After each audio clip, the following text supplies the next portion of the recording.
welcome to Expert ACM Supply Chain and Allied Domain Knowledge Sharing session. In this session, let us discuss a term called statistical thinking. Statistical thinking is a way of understanding a complex world by describing it in relatively simple terms that nonetheless capture essential aspects of its structure and that also provide us some idea of how uncertain we are about our knowledge. The foundation of statistical thinking comes primarily from mathematics and statistics, but also from computer science, psychology, and other fields of study.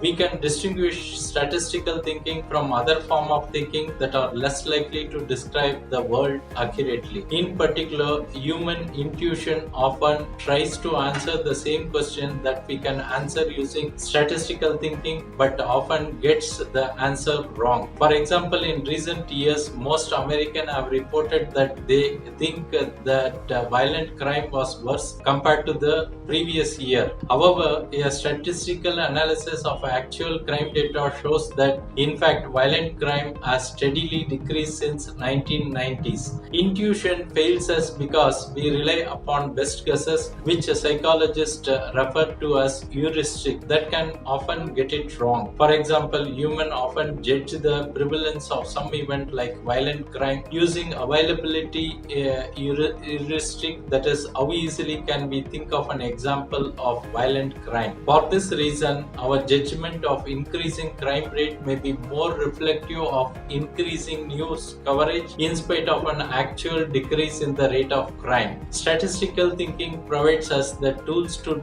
more accurately understand the world and outcome the fallibility of human intuition. Thanks for watching. Bye.